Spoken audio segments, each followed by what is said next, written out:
Hello students, चलिए आज की क्लास में डिस्कस करते हैं MCQs. Class 9 subject English main reader book beehive, और बीहाइव से आपका बहुत ही इंपॉर्टेंट और बड़ा इंटरेस्टिंग सा लेसन है जिसके अंदर बहुत सारे फैक्ट्स और डेटाज हैं। वो फैक्ट्स किसके बारे में हैं? The great scientist Albert Einstein के बारे में है। एल्बर्ट आइंस्टीन से रिलेटेड ये हमारा जो लेसन है, ए ट्रूली ब्यूटीफुल माइंड, इसके ऊपर हमने volume 1 a truly beautiful mind most important MCQs class 9th English beehive volume 1 के नाम से एक वीडियो ऑलरेडी आपके अपने channel just fun with English with Ashok Kumar and Sujata पर अपलोड की हुई है। ये आपकी वॉल्यूम 2 है। जैसा कि हमने पहले बताया था, वॉल्यूम 1 का जो लिंक है वो वॉल्यूम 2 के डिस्क्रिप्शन बॉक्स में मिलेगा, और वॉल्यूम 2 का जो लिंक है वो वॉल्यूम 1 के डिस्क्रिप्शन बॉक्स में आपको मिल जाएगा। साथ में आपको मिलेगा कि जो पीडीएफ है उसका भी लिंक आपको डिस्क्रिप्शन बॉक्स से मिल जाएगा। तो जो स्टूडेंट्स पीडीएफ से डायरेक्ट एमसीक्यूज को डाउनलोड करना चाहते हैं या नोट डाउन करना चाहते हैं वो भी इजीली कर सकते हैं। साथ में आपको मौका मिलेगा कि आप स्क्रीनशॉट भी ले पाएंगे बोर्ड का, और वहां से भी आप अपनी नोटबुक्स में ये एमसीक्यूज के नोट्स प्रिपेयर कर सकते हैं। मेन पॉइंट्स और ब्रीफ समरी हमने फर्स्ट वीडियो जो थी इस लेसन की, ए ट्रूली ब्यूटीफुल माइंड, वॉल्यूम 1 में डिस्कस किए थे। फिर भी थोड़ा सा ब्रीफ में आपको बतला देते हैं कि जो एल्बर्ट आइंस्टीन है उनका जो बर्थ है, उनका जो जन्म है वो मार्च 14 1879 में हुआ था। 14 मार्च 1879 को उनका बर्थ हुआ था, और वो काफी लेट उन्होंने बोलना शुरू किया था। जब लेट बोलना शुरू किया तो वो हर एक वर्ड को ट्वाइस, आप कहें 2 बार, अट्टर ट्वाइस, 2 बार दोहराते थे। उन्होंने वायलिन जो है 6 इयर्स की एज में बजाना शुरू किया, और जब वायलिन जो है उन्होंने बजाना शुरू किया तो एक गिफ्टेड एमेच्योर वायलिनिस्ट की तरह वो बजाते थे। एक जैसे भगवान ने तोहफा दिया हो, गिफ्टेड एमेच्योर शौकीन शौकिया वायलिनिस्ट की तरह वो वायलिन बजाते थे। 6 साल की एज में वायलिन बजाना स्टार्ट किया। एडमिशन लिया हाई स्कूल में, हाई स्कूल पास किया, और वो हाई स्कूल था म्यूनिक में, और वहां का जो स्ट्रिक्ट डिसिप्लिन है वो उन्हें ज्यादा पसंद नहीं आया, तो ही लेफ्ट स्कूल, उन्होंने स्कूल छोड़ दिया। और उस टाइम पे उनकी एज थी जब उन्होंने स्कूल छोड़ा, he left school when he was 15 years old. 15 साल के थे तो स्कूल छोड़ दिया। उसके बाद में ग्रेजुएशन उन्होंने हाई स्कूल के बाद स्विट्जरलैंड की ज्यूरिख यूनिवर्सिटी में एडमिशन लिया, ZURICH ज्यूरिख यूनिवर्सिटी में एडमिशन लिया। वहां से ग्रेजुएशन उन्होंने कंप्लीट की, और 1900 इन द ईयर 1900 सन 1900 में ये उन्होंने ग्रेजुएशन पास की। उस टाइम उनकी एज थी 21 ईयर्स, 21 साल की एज में ग्रेजुएशन उन्होंने कर ली। फिर उन्होंने अपनी जो फर्स्ट जॉब है वो स्टार्ट की 1902 में, 1902 में, और वो जो उन्होंने जॉब की वो थी technical expert in A patent office and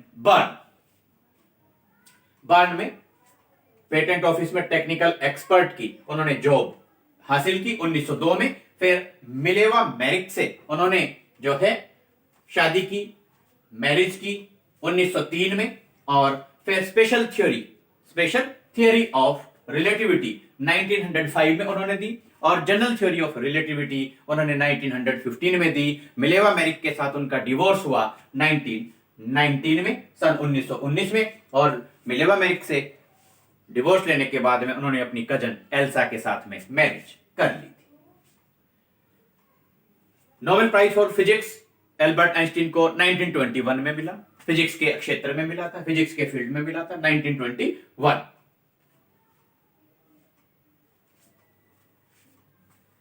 He was a gifted student in the field of mathematics, और उनका बहुत ज्यादा आप कहें जो डीप इंटरेस्ट था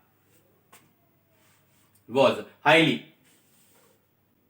affected और you can say associated with a subject, बहुत ज्यादा जो जुड़ाव महसूस करते थे वो उनका सब्जेक्ट फिजिक्स था। तो फिजिक्स में नोबेल प्राइज उनको 1921 में, सन 1921 में मिला।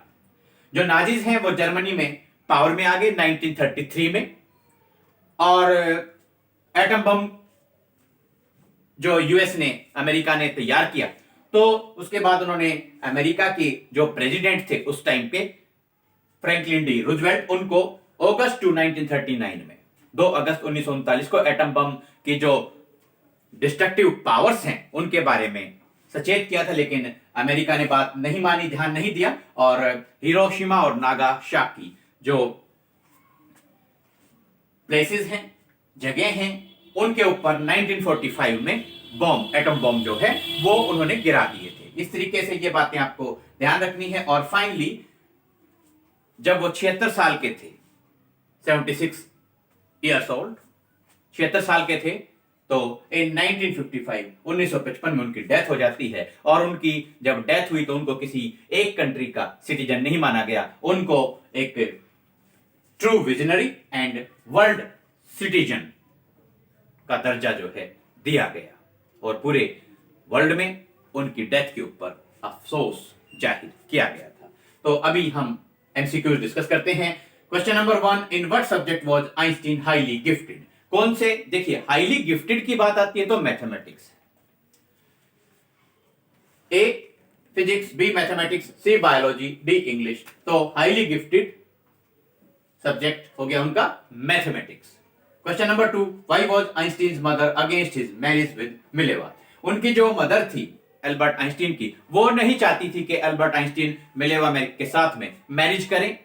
क्या कारण था? देखिए, A Mileva was 3 years older than her son, क्योंकि जो मिलेवा मैरिक थी वो एल्बर्ट आइंस्टीन से 3 साल एज में बड़ी थी। Mileva was ugly, Mileva was not beautiful, D all of the above. तो करेक्ट आंसर है A, Mileva was 3 years older than her son. इसलिए उनकी मदर नहीं चाहती थी कि उनके बेटे से एज में 3 साल बड़ी से उनका बेटा एल्बर्ट आइंस्टीन मैरिज करे, वो नहीं चाहती थी।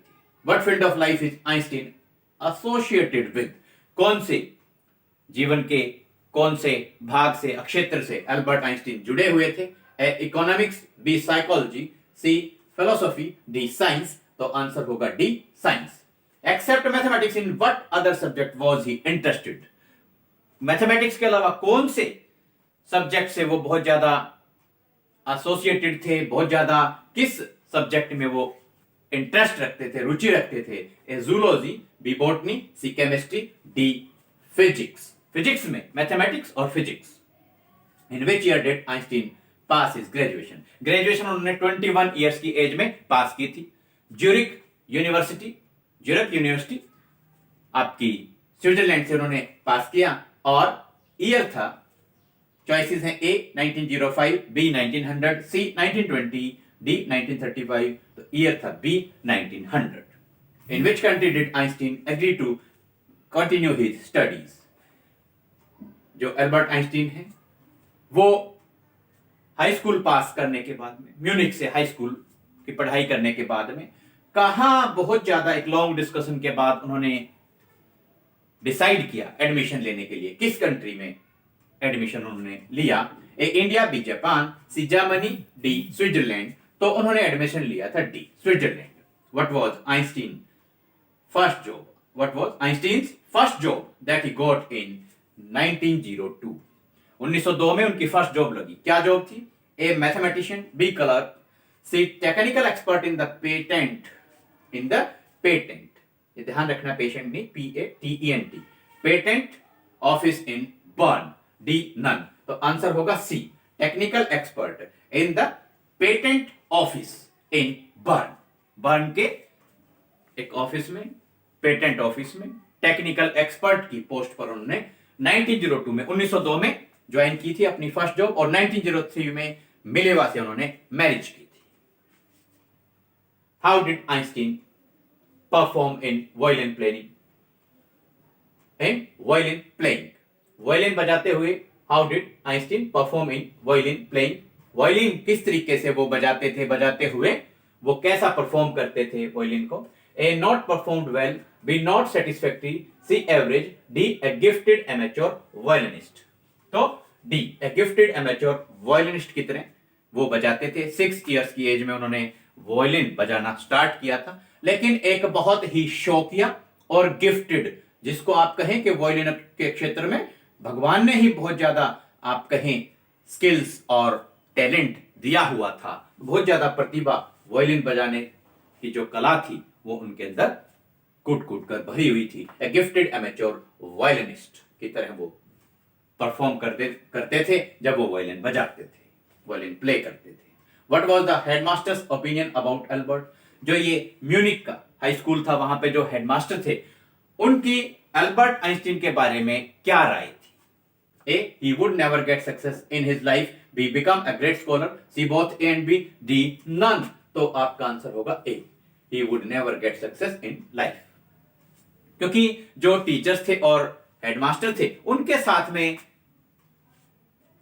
जो एल्बर्ट आइंस्टीन हैं, उनकी बहस होती रहती थी बहुत सारे एजुकेशन के टॉपिक्स को लेकर, और जिस तरीके की एजुकेशन दी जा रही थी, क्योंकि एल्बर्ट आइंस्टीन ये मानते थे कि जो फैक्ट्स और डेट्स हैं वो तो ऑलरेडी बुक्स के अंदर मेंशन की गई हैं, so what's the use of learning all these dates and all these facts. इस तरीके की उनकी बात होती थी। वो वीक स्टूडेंट नहीं थे, वो ब्रिलियंट स्टूडेंट थे, बहुत अच्छे स्टूडेंट थे, और मैथमेटिक्स और फिजिक्स में बहुत अच्छा परफॉर्म करते थे, लेकिन कुछ सब्जेक्ट्स थे उनमें वो अपना, आप कहें, लैक ऑफ इंटरेस्ट होने की वजह से वो परफॉर्म नहीं कर पाते थे, और इस वजह से जो टीचर्स थे वो इरिटेट हो जाते थे, एनॉय हो जाते थे, एंग्री हो जाते थे।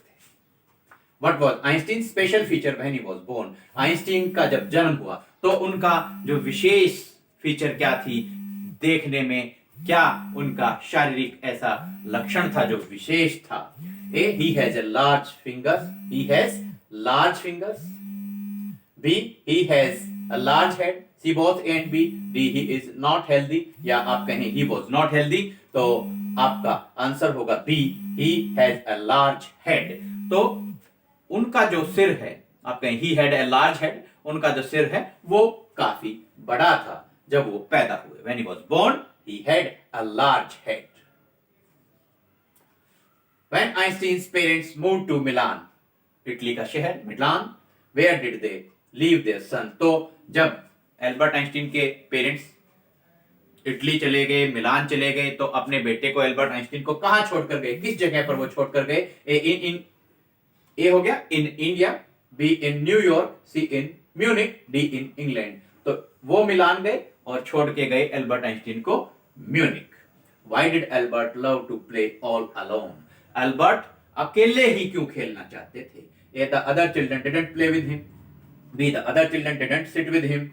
C, the other children mimicked his stammering. D, none. तो ये करेक्ट आंसर है C, the other children mimicked his stammering means हकलाना, mimicked means नकल उतारना। दूसरे जो बच्चे हैं वो एल्बर्ट आइंस्टीन की जब वो हकलाते थे तो उनकी दूसरे बच्चे नकल उतारते थे, इसलिए वो दूसरे बच्चों के साथ खेलना पसंद नहीं करते थे। The other children mimicked his stammering. Why did Einstein leave the school? Albert Einstein ने स्कूल क्यों छोड़ा? A, he was very poor in studies. B, he didn't like studies. C, he felt stifled in the school's regimentation. और D, आप या तो none कहें या all of the above, ऐसा आप कह सकते हैं। तो यहां जो आपका करेक्ट आंसर होगा A, he felt stifled in school's regimentation. देखिए stifled, STIFLED, stifled means suffocated, breathing problem होना, दम घुटना, यानी कि उनका दम घुटता था स्कूल के रेजिमेंटेशन में। रेजिमेंटेशन मींस डिसिप्लिन, अनुशासन में, स्कूल के अनुशासन में उनका दम घुटता था। He felt stifled in the school's regimentation. Stifled, STIFLED, stifled. Regimentation,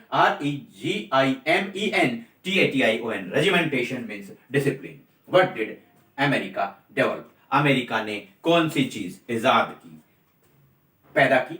A, atom bomb, B mathematics kit, C both and B, D none. तो आपका आंसर होगा A, what did America develop atom bomb. Students, ये volume 2 है। हम थोड़ा side हो जाते हैं, आप स्क्रीनशॉट ले लीजिए। पहले ही बता चुके हैं कि आपको पीडीएफ का लिंक भी डिस्क्रिप्शन बॉक्स में मिल जाएगा। जल्द ही हम आपसे करेंगे मुलाकात आपके नेक्स्ट चैप्टर के एमसीक्यूज के साथ। आप अपने एग्जाम्स के लिए अच्छे तरीके से प्रिपरेशन करते रहिए और आपके एग्जाम्स के लिए best of luck. Thanks, have a nice day.